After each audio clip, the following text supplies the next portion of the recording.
धेनु की धुनि सुनी गोपी धाई, बेनु की धुनि सुनी गोपी धाई,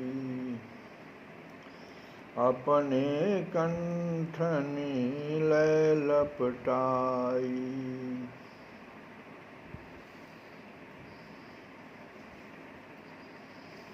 तन्मातरो वेणुर्वत्वरोत्थिता उत्थाप्य दोर्भिः परिरभ्य निर्भरम्।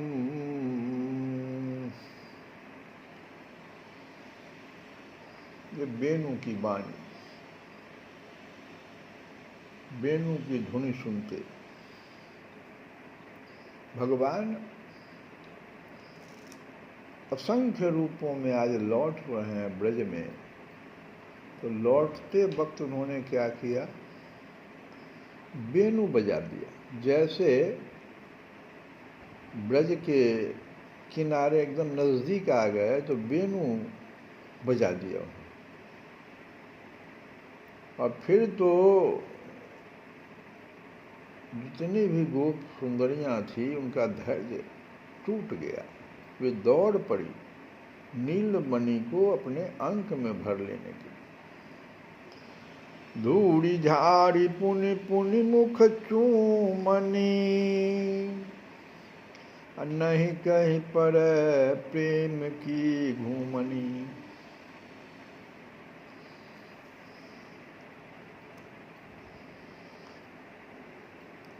जब भावावेग शांत होता है तब माताओं का ध्यान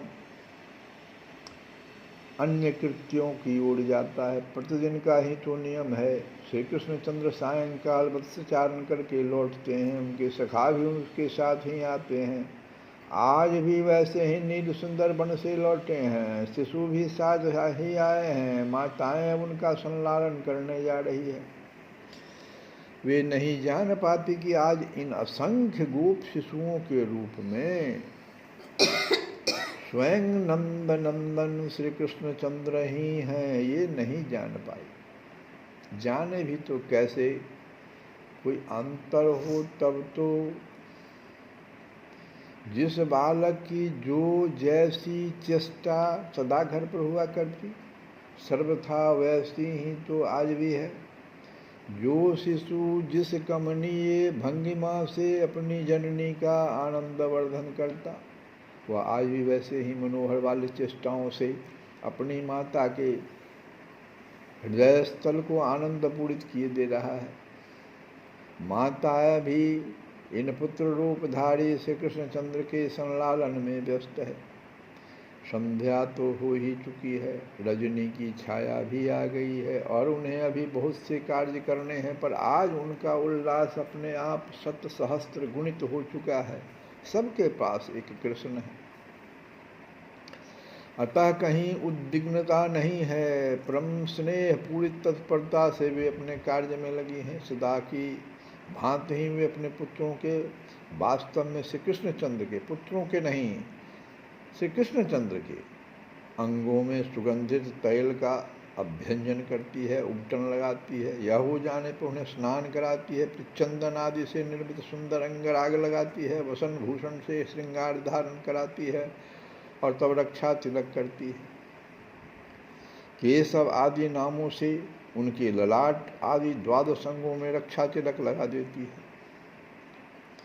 यह सब करने के उपरांत विविध व्यंजनों के सहित मोदक, पूप आदि अनेक सुंदर सुभोज्य पदार्थों से उन्हें भोजन कराती है।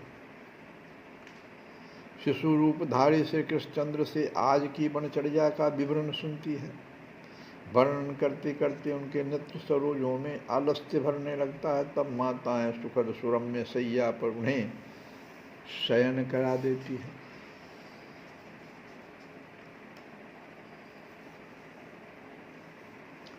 इस प्रकार असंख्य गोप बालक रूपधारी बाल्य लीला बिहारी श्री कृष्णचंद्र अगणित गृहों में अनंत माताओं के द्वारा समादृत होकर परम आनंद का अनुभव करते हैं। एक ही भगवान अनेक रूपों में अनेक माताओं के संग परम आनंद का अनुभव कर रहे हैं। ततो नृपो नमर्दनम जल्लेपनालंकार रक्षा तिलका शनाभिभि शनलाडितः स्वाचारितैः प्रहर्षयन् सायं गतो यामयि मेन माधवः सायं गतो यामयि मेन माधवः उवटन उवटी सलिल अनवाई उवटन उवटी उवटन उवटी सलिल अनवाई मन भाए भोजन करवाए मन भाए भोजन करवाए उवटन उवटी सलिल अनवाए उवटन उवटी सलिल मन भाए भोजन कर ओ मन भाए भोजन कर ओ चंदन चर्चि सुभगतन देखी होत हृदय आनंद विशेषी ओ चंदन चर्चि सुभगतन देखी होत हृदय आनंद विशेषी रक्षा तिलक असन भली रीति सुतन लड़ा बही निज नव प्रीति तेरा निर्खत सुत तेरे संध्या भई स्नेह घनेरे संध्या भई स्नेह घनेरे। और उधर ऊन गोवत्स जननी गायों की दशा, ये तो माताओं की दशा अपने अपने बच्चों को लेकर के कृष्णमय हो गई है। अब गोवत्सों की दशा देखो, गोवत्स जननी की दशा देखना है। जो बछड़े आए चढ़ के, उनके माताओं की दशा, गायों की दशा भी विचित्र ही है, मुनिंद्रों का मन मोहित कर देने वाली है। अब सुनी ले गायन को प्रेम, अब सुनी ले गायन को प्रेम, बिसरत जिहि दिखि मुनि मन नेम, बिसरत जिहि दिखि मुनि मन नेम। अभी अभी तो वे भी वन से लौटी हैं। अब वयस्क गोपगण इन्हें वन में तृण चरा कर लौटा लाए हैं। किंतु जैसे ही इस धेनु समूह ने गौशाला में प्रवेश किया, उनकी दृष्टि गोवत्सों पर पड़ी कि फिर तो कहना ही क्या है। संपूर्ण गोष्ठ में सब ओर उनके हुंकार घोष से, मृदु गंभीर हम्बाड़व से, मानो वात्सल्य का स्रोत उमड़ चलता है। उनके रक्षक वर्ग गोपगण मूक धेनुओं की यह आज की अभूतपूर्व स्नेह विहलता देख स्वयं भाव द्रवित हो उठते हैं तथा फिर ओह गोशावक रूपधारी नंद नंदन की त्वरा। जननी के हाम्बाड़व का आवाहन सुनकर शीघ्रातिशीघ्र मिलन का वह अद्भुत प्रयास एवं क्षण मात्र में ही सम्मिलन, इस प्रेमिल दृश्य का वर्णन कौन करे। इन गायों के इनसे अपेक्षाकृत छोटे स्तनपायी गोवत्स भी हैं, वही उस गोष्ठ में ही उपस्थित भी हैं, पर उनकी ओर तो इनका जैसे तनिक भी ध्यान नहीं है।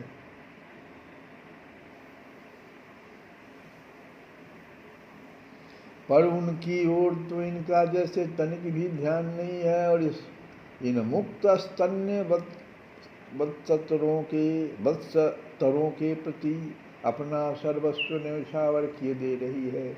इन्हें देखकर अपने पार्श्व में पाकर प्रेम मत्त हो गई है। इन वत्स तरों को भी प्रयास करने की आवश्यकता नहीं, अपने आप उन गायों के थन से दूध का निर्झर झरने लगता है। वे गोशावक दुग्धपान करने लगते हैं तथा अप्रतिम उल्लास में डूबी हुई सी गाय बार बार उनके अंगों का लेहन करने लगती है।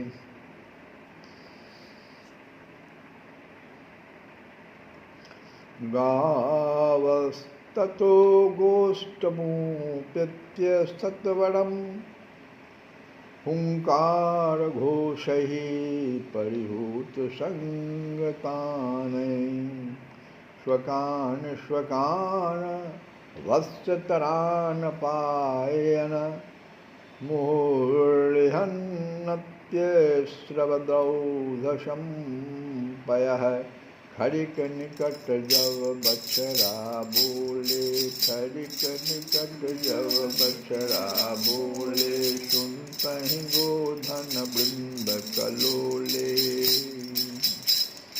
हूँ की आतुर गति आवनी, इत इन बछड़न की धावनी।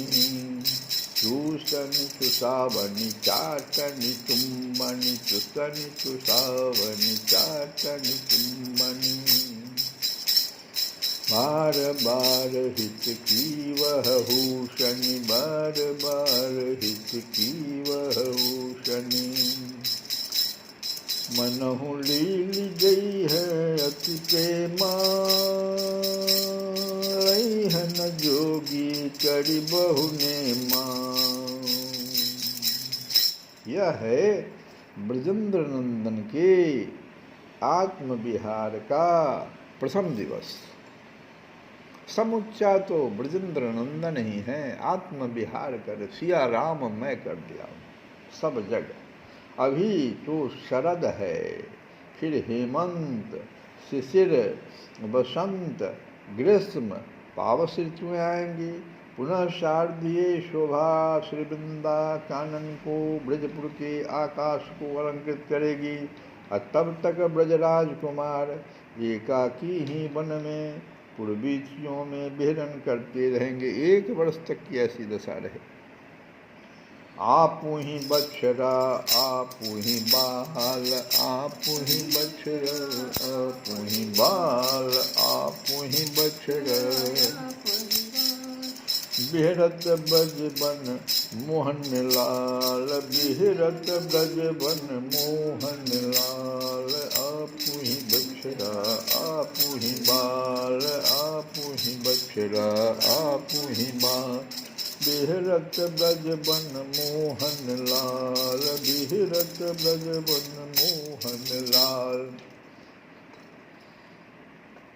अब देखो ब्रज के संपूर्ण गोप बालक एवं गोवत्स बने हुए श्री कृष्णचंद्र का यह खेल जो 1 वर्ष तक निर्बाध चलता है। किसी को इस रहस्य का पता नहीं लगता।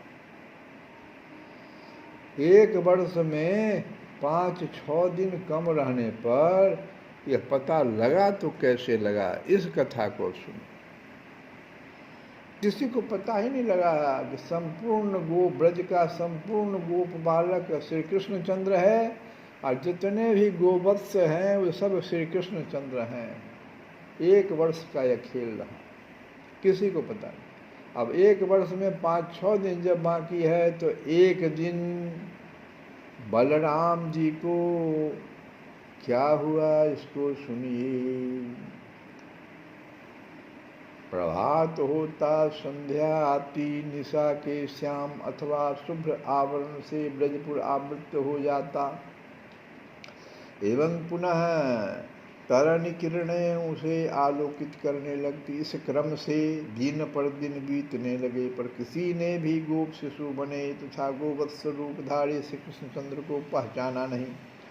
ब्रज पुरंधरियों का, गायों का वात्सल्य मातृभाव ज्यों का त्यों रहा। पुत्र बने हुए नंदनंदन के प्रति गोप सुंदरियों के मन में कभी कोई अन्यथा आशंका नहीं हुई। उनके पुत्र सन लालन की प्रणाली वैसी की वैसी बनी रही।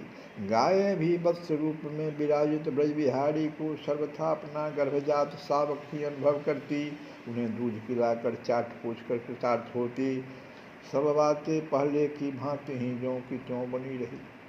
अनंत गृहों में, गोष्ठों में असंख्य शिशुओं एवं वत्सों की मूर्ति धारण किए हुए श्री कृष्णचंद्र का यथोचित बाल्य भाव भी पूर्णतया पहले जैसा ही रहा, किंतु दोनों ओर ही एक अंतर अवश्य हो गया था।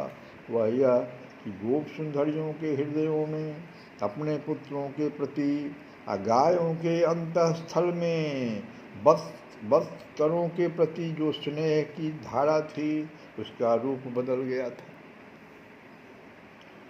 पहले यह प्रवाह कहाँ था, स्वाभाविक शांत एवं समगति का था, और अब वह अतिशय वेग से बढ़ने लगा, हिलोड़े लेने लग गया था। तथा उधर से कृष्णचंद्र में मेरी यह जननी है, मैं इसका पुत्र हूँ, ऐसी भावना पहले के गोप शिशुओं में, गोवत्सों में नित्य वर्तमान रहने वाले मोह की यह वृत्ति नहीं रही थी। शिशु एवं वत्स रूप में विराजित रहने पर भी अपने स्वरूप में ही वे नित्य प्रतिष्ठित थे। गोपीनां मातृतास्मिन् शर्वा स्नेहर्धिकाम्बिनां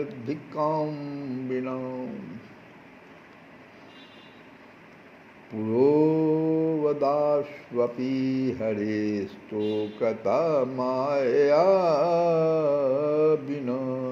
मातृभाव ज्यों त्यों भयो गोपिन ते ही का। पूरब बालन ते अधिक नेह बुद्धि यही बार। हरि मह भई अशेष गोपिन की माँ पिता। इतनो भयो विशेष नेहाधिक्य बिना लसत। गोपिन के माही कृष्णचंद्र कह भावनित। प्रथम सरिस सब आही तोक भावना जननी पड़ा। तोक भावना हरि कह तैसी। प्रथम हुई मातन पद जैसी। एक मोह बिनु जानु महिषा। बाल भावती प्रभु जगदीशा। मैं हूँ सुत यह है मम माता। इतने बिना जानियो ताता। मैं हूँ सुत यह है मम माता। इतने बिना जानियो ताता। और यहाँ नंद भवन में भी ब्रजेश्वरी का, उनके नीलमणि का और समस्त कार्यक्रम तो ज्यों का त्यों चल रहा था। प्रातः समीर का स्पर्श पाते ही जननी यशोदा अपने पुत्र को विविध मनुहार के द्वारा प्रतिदिन ही जगाती। और हम लोग इस कथा को भगवान के जो अनेक रूप हो गए, इसको कोई समझ नहीं पा रहा था, फिर इसको कैसे जाना गया, इस कथा को कल हम लोग फिर सुनेंगे। श्री कृष्ण गोविंद हरे मुरारे, हे नाथ नारायण।